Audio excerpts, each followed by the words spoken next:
Radio Diffusion nationale de l'État français. Mesdames, Messieurs, Monsieur le maréchal Pétain, président du Conseil des ministres, vous parle.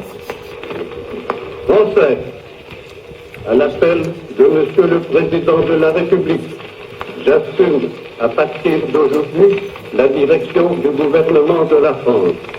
C'est le cœur serré que je vous dise aujourd'hui qu'il faut cesser le combat. Je me suis adressé cette nuit à l'adversaire pour lui demander s'il est prêt à rechercher avec moi, entre soldats, après la lutte et dans l'honneur, les moyens de mettre... Depuis 1940, la France est sous l'occupation allemande, avec un gouvernement d'armistice présidé par le maréchal Pétain. Dès 1942, suite au débarquement allié en Afrique du Nord, Hitler et ses nazis passent la ligne de démarcation et occupent tout le sud de la France. L'Ardèche va vivre dans l'oppression et le rationnement.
Mais rien n'est perdu.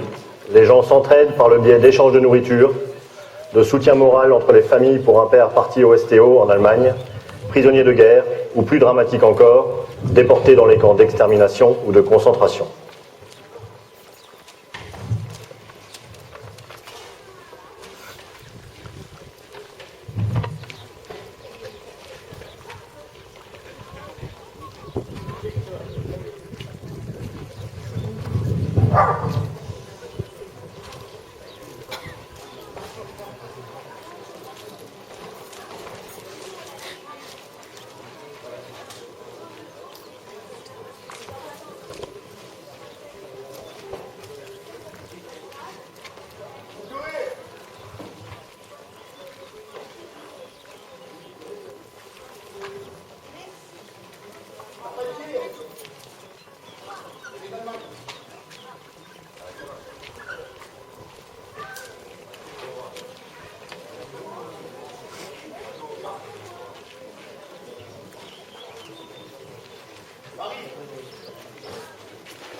Ici et là, on voit fleurir un marché noir, mais aussi un soutien aux résistants, ces femmes et ces hommes qui vivent dans l'ombre, parfois repliés dans les montagnes, qu'il faut alimenter en nourriture, explosifs et armes en tout genre.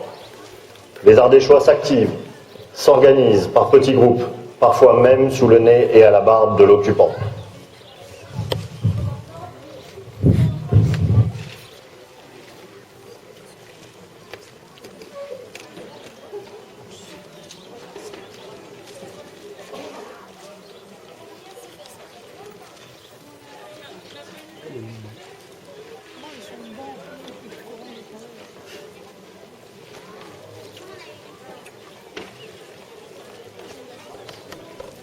c'est rouge.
Les enfants des écoles vivent leur jeunesse dans l'insouciance. Ils jouent, bien que parfois le rationnement leur serre un peu la ceinture. Mais quand il y a de la vie, il y a de l'espoir. D'ailleurs, n'entendent-ils pas parfois une voix dans la radio TSF d'un certain général de Gaulle qui leur promet de revenir ? Le gouvernement français, après avoir demandé l'armistice, connaît maintenant les conditions dictées par l'ennemi. Il résulte de ces conditions que les forces françaises de terre, de mer et de l'air seraient entièrement démobilisées, que nos armes seraient livrées, que le territoire français serait totalement occupé et que le gouvernement français tomberait sous la dépendance de l'Allemagne et de l'Italie. Moi, général de Gaulle, j'entreprends ici, en Angleterre, cette tâche nationale. J'invite tous les militaires français des armées de terre, de mer et de l'air.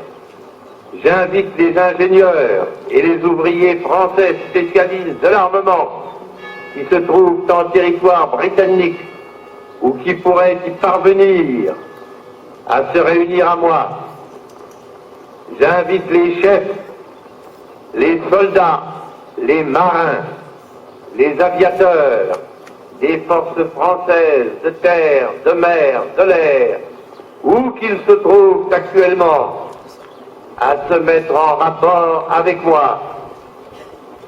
J'invite tous les Français qui veulent rester libres à m'écouter et à me suivre. Vive la France, libre, dans l'honneur et dans l'indépendance. Cela fait bientôt 3 ans que le général multiplie les messages et encourage tout le peuple français à se soulever et à le suivre.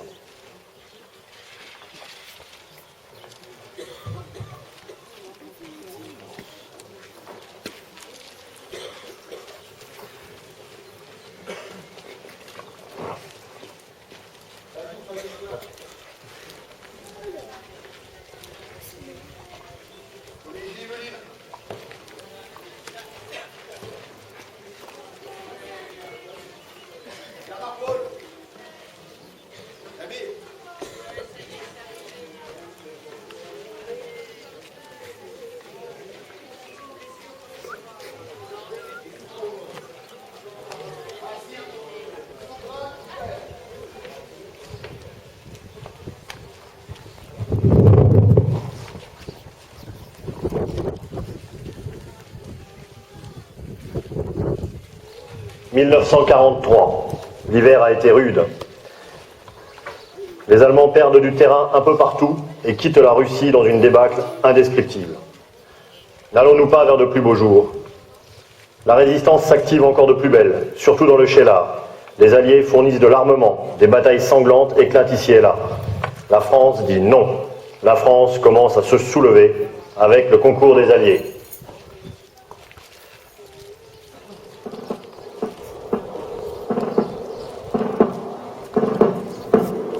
Amis, entends-tu le vol noir des corbeaux sur nos plaines? Amis, entends-tu les cris sourds du pays qu'on enchaîne?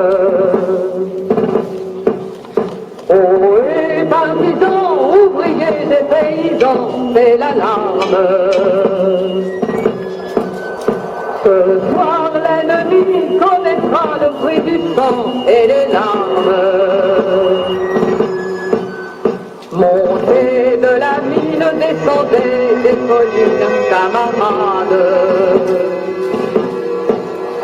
Sortez de la paille les fusils, la mitraille, les grenades. Oh, et les tueurs à la balle ou au couteau, tuez vite. Oh, et saboteurs, attention à ton fardeau qui navigue. C'est nous qui brisons les barreaux des prisons pour nos frères. La haine à nos trousses et la faim qui nous pousse la misère. Il y a des pays où les gens au creux du lit ont des rêves. Ici, nous vois-tu, nous on marche et nous on tue, nous on crève.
Des bombardements aériens qui font des victimes des deux côtés. Le 6 juin 1944, le plus grand débarquement a lieu en Normandie. Plus de 500 navires et 150 000 hommes arrivent en un seul jour. L'une après l'autre, les villes sont libérées dans le nord de la France.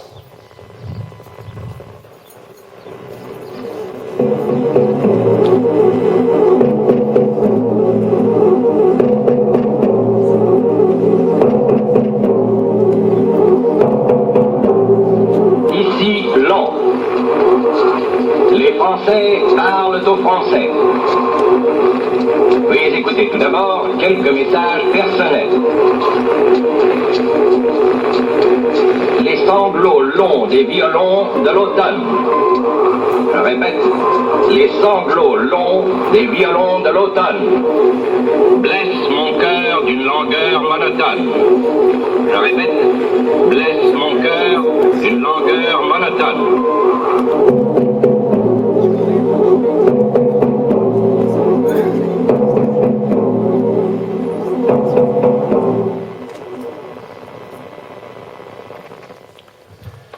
Mais le 15 août, la même année, les troupes alliées d'Afrique du Nord débarquent sur les plages varoises.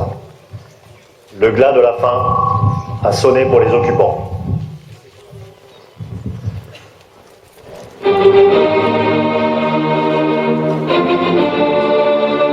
La résistance se bat sans répit. Un homme meurt, un autre le remplace. La flamme de la résistance ne doit jamais s'éteindre.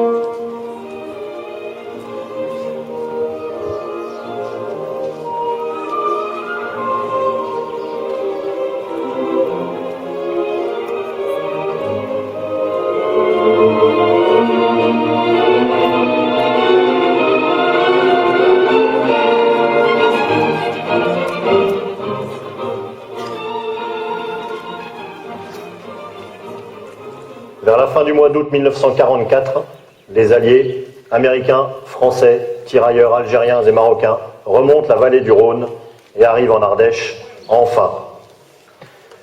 La résistance livre plus de 1000 prisonniers allemands au Sheila, à la première armée française de Delattre de Tassigny.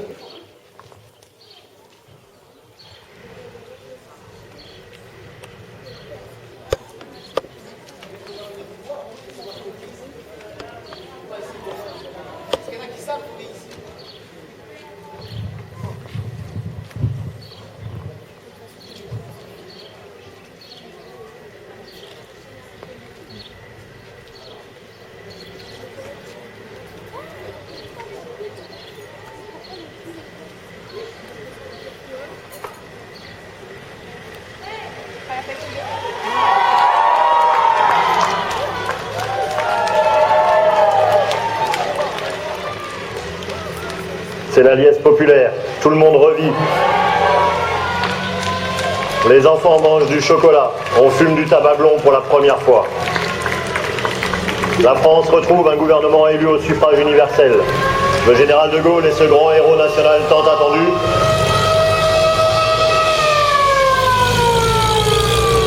L'armistice est signé enfin le 8 mai 1945. La guerre a fait près de 50 millions de morts dans le monde.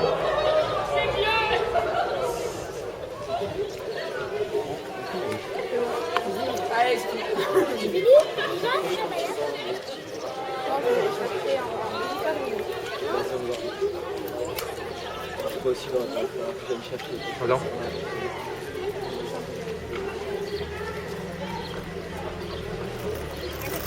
Attends.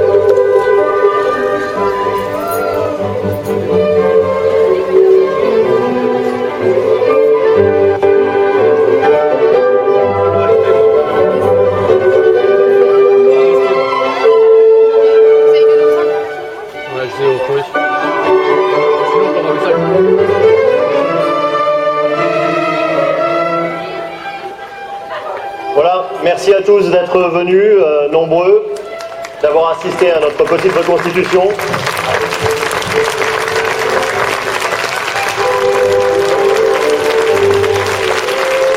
Je tenais à remercier Michel Piatti qui nous a bien aidés dans cette organisation, ainsi que Jean-Luc Bernin à la sono. Et un grand merci à tous les bénévoles pour leur implication et leur aimable participation. Merci aussi aux pilotes des engins militaires, Philippe, Jean-Noël et Daniel. Merci encore à tous d'être venus. Bonne journée, bonne fin de week-end.